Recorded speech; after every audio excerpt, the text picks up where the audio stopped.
Okey, Assalamualaikum warahmatullahi wabarakatuh. Kita sambung perbincangan tentang konsep at-tamkin dan tamlik dalam penyediaan nafkah isteri tersebut. Okey, jadi sebenarnya yang telah kita sebutkan sebelum ni, kalau bagi kes isteri yang memang makan dan tinggal bersama dengan suami tanpa ada sebarang persetujuan kadar tertentu daripada makanan ke apa dan semua sekali, maka itu dikira sebagai termasuk dalam skop tamkin lah. Tamkin ni maksudnya suamilah yang menyediakan, suami sendiri yang menyediakan segala nafkah isteri tersebut. Dari segi makanan, pakaian dan tempat tinggal yang standard bagi yang mereka duduk bersama tersebut tanpa ada sebarang persetujuan apa-apa, maka ini dikira sebagai at-tamkin. Bukanlah tamlik yang mana dia gugur dengan berlalunya masa. Kan? Maksudnya macam Ustaz sebut tadilah, kalau dah dalam bab makanan ni, kalau sepatutnya asalnya disediakan, kalau lelaki yang kaya dua cupak, dua cupak, dua cupak sehari kan. Tapi dia tersediakan dua cupak sehari sebab isteri dia hanya makan sikit saja, kurang, mungkin setengah cupak saja satu hari kan. Jadi maksudnya yang secupak setengah tersebut dia tak boleh nak claim, dia kira habis gitu saja. Okey, amma idza kanat az-zawjatu qad ittafaqat ala ma'a zawjiha ala qadarin muayyanin min an-nafaqah yujrihi 'alayha. Tapi jika sekiranya zaujah, isteri ni dia ada persetujuan bersama suami dia atas kadar tertentu daripada nafkah yujrihi 'alayha, yang suami kena sediakan mengikut terhadap isteri itu, mengikut persetujuan itu, ataupun kana qadi, ataupun qadi qad alzamahu biqadari muayyani minan nafaqah, yang qadi telah mewajibkan suami ni dah sampai pikat mahkamah kan, masa nafkah, kemudian qadi dah tetapkan kadar tertentu daripada nafkah bagi isteri tersebut, fahiya inda idza muqaddarah, maka dalam keadaan ini nafkah tersebut dia telah dikira sudah ditetapkan dengan kadar yang tertentu. Tutalibu biha, dan dia boleh tuntut nafkah tersebut hatta ba'da mururi waktiha, walaupun sudah berlalu masa. Contohnya dia setuju nak bagi makanan, contohnya dua cupak, tapi dia tak bagi. Dia cuai. Dia bagi secupak saja ataupun setengah cupak saja, yang tu dia boleh claim. Yang ke belakang tersebut dia boleh claim. Dia berbeza yang kes yang pertama tadi, yang termasuk dalam kategori tamkin, yang tu tak boleh nak claim.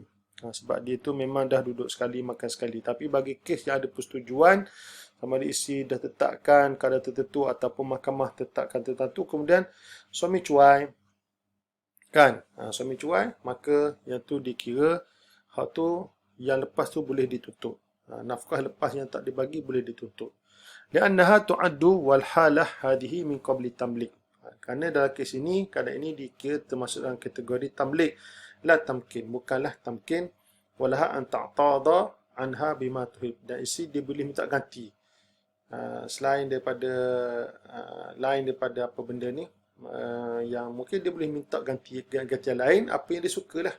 Jadi bila ada persetujuan, suami setuju nak ganti dengan benda lain dan isteri pun redha, maka boleh ganti. Jadi maknanya biasanya kalau kita tengok dari segi nafkah ni, biasanya memang kehidupan zaman sekarang ni memang duduk sekali, makan sekali. Apa suami makan, isteri makan, kan? Tiada ketetapan yang tertentu. Okey. Contohnya kalau isteri duduk berjauhan daripada suami sekalipun, dia bagi duit saja, bagi duit tersebut ikut dan, bagi sikit banyak, tiada ketetapan yang tiada persetujuan daripada pasangan suami isteri, ataupun tiada sampai pikat mahkamah, sampai pikat mahkamah yang tentukan kena bagi setiap bulan, kena bagi 500 contohnya untuk makan saja kan. Ni contoh sajalah kan.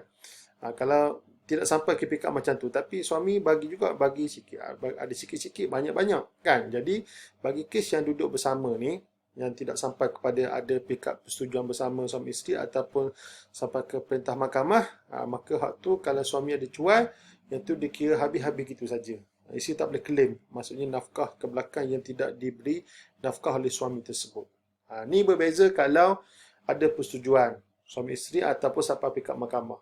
Selanjutnya isteri kata setiap bulan awak kena bagi makan kepada saya 500 untuk makan saja. Kalau suami bersetuju, kan? Mungkin jenis suami duduk jauh ke apa semua sekali. Dan jadi bila ada persetujuan macam tu, kalau suami cuai sekali tu bagi 400 ke, jadi hak 100 tu boleh claim. Kan? Ataupun ada bulan tersebut dia tak bagi, kemudian bulan berikutnya baru dia bagi 500, 500 yang tak bagi pada bulan yang dia tak bagi tersebut, yang tu boleh tuntut. Boleh claim sebab ada persetujuan bersama suami isteri ataupun ada perintah mahkamah. Itulah beza di antara tamkin dengan tamlik. Kalau tamkin ni hak yang tidak ada persetujuan sama isteri dan tidak ada perintah mahkamah, isteri terima saja apa yang suami bagi, yang tu tak boleh claim nafkah yang cuai dilakukan oleh suami pada nafkah ke belakang. Okey. Sekarang kita pergi kepada hal yajibu ala zauji ilaju zaujatihi. Adakah diwajibkan atas suami untuk mengobati isteri, untuk berubat isteri? Maksudnya perubatan adakah termasuk dalam skop yang diwajibkan, orang kata apa ni, diwajibkan suami sediakan perubatan. Kalau isteri sakit demam, adakah wajib suami bayar kos perubatan isteri? Itu isu dia.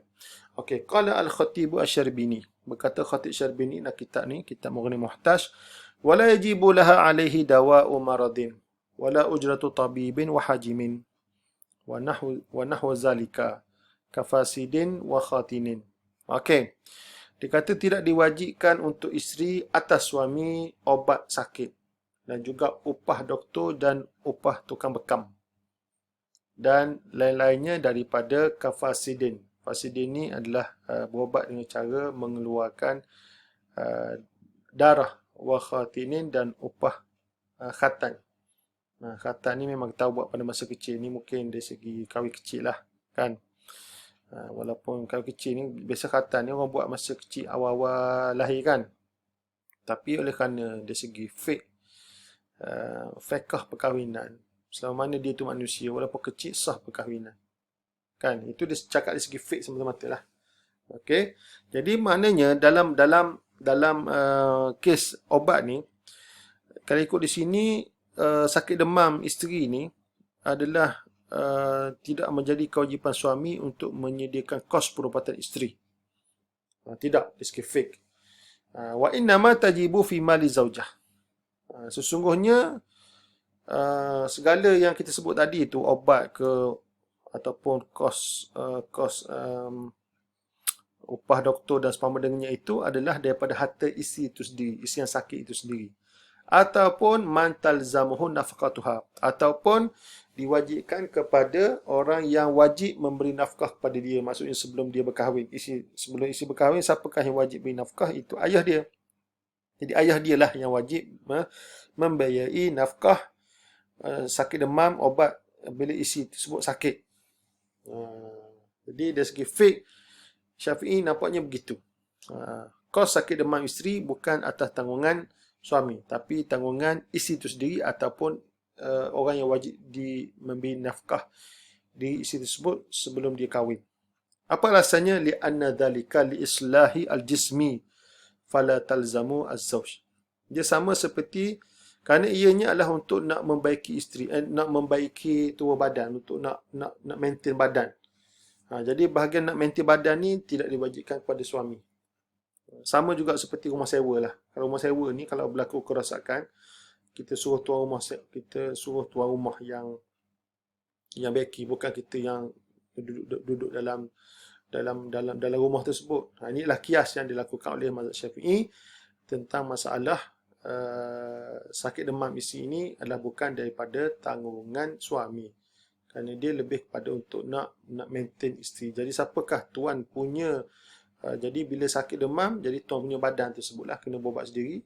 Dan kalau tuan punya badan tidak mampu, maka siapakah tuan yang asal kepada tuan punya badan tersebut? Itu ayah dia lah, orang ataupun kaum kerabat dia yang wajib memberi nafkah sebelum dia kahwin. Okey, inilah kias yang dibuat oleh mazhab Syafi'i. Okey, qala Wahbah Az-Zuhaili, berkata Wahbah Az-Zuhaili, wa yazharu ladayya, Zahir di sisi aku, maksudnya jelas bagi aku lah.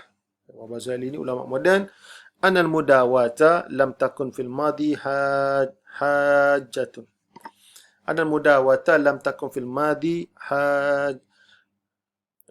hajatun asasiyatun. Dia kata berobat pada zaman dahulu bukanlah merupakan satu hajat yang asasi, satu keperluan yang asasi, tidak.